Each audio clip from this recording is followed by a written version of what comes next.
Hello, I am a pharmacist from Philippines and I would like to know if the pay grade in Australia for pharmacists are worth it if I plan to migrate there. Absolutely yes. Are you the one searching for this question?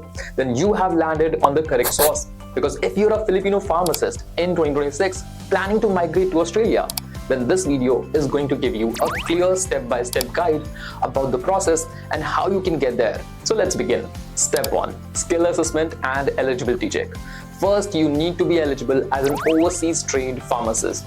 This means holding a bachelor's of pharmacy degree, being registered as a licensed pharmacist in Philippines, and meeting all initially required documents through APC, that is Australian Pharmacy Council. Step 2 is OPRA examination. This OPRA examination stands for Overseas Pharmacist Readiness Assessment, and this examination is designed as such, which assesses your clinical pharmacy knowledge, patient-centric decision-making, and Australian pharmacy laws and ethics. The purpose of this exam is focused on application of knowledge and not just memorization.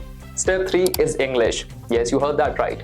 You need to meet the English proficiency standards commonly through IELTS, OET or PT to demonstrate safe and effective patient communication. Step 4, the most important step. You have to apply for visa options. You can apply for various visas like family visas if you have a family there, or a student visa if you are going to study there. Eligible candidates can also get sponsored visas. This is a special type of visa where your Australian employer will sponsor you, give you an offer letter and say that yes, you're going to work for them and that's why they are going to sponsor you in Australia. Next is state nominated visa. Here in this visa, states and territories nominate migrant workers to come to their states or territories for work. But yearly it has been seen that very few numbers or small numbers of states and territories are being allocated. One interesting part about this visa is that this visa requires you to meet state-specific occupation list criteria.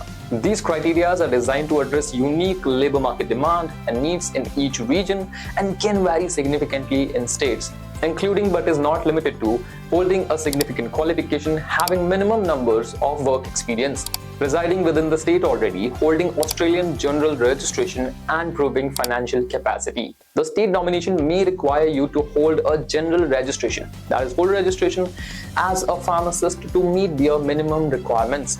And if you're applying to a state-based authority, then you may want to confirm it from the state-based authority you are applying to. And finally, step 5, that is intern training and APRA registration. Once you clear your OPRA examination, you need to complete a supervised intern training that will be of 1,575 hours to 1,824 hours. After completing 80% of this training, you will be eligible to take on intern written and intern oral examination. Once you clear these examinations, you are ahead to go for APRA registration. This will transition you as a practicing Australian pharmacist in Australia. So this means that if you're a pharmacist from Philippines, you can prepare for OPRA examination and transition your life as an Australian pharmacist. If you're still stuck or confused about your OPRA preparation, you can comment down in the comment section. Our admin team will try to reach out to you to help you resolve your queries and also let you know the better approach, how you can prepare well and clear your examination in your very first attempt. So what are you waiting for? Comment now and we shall share the link.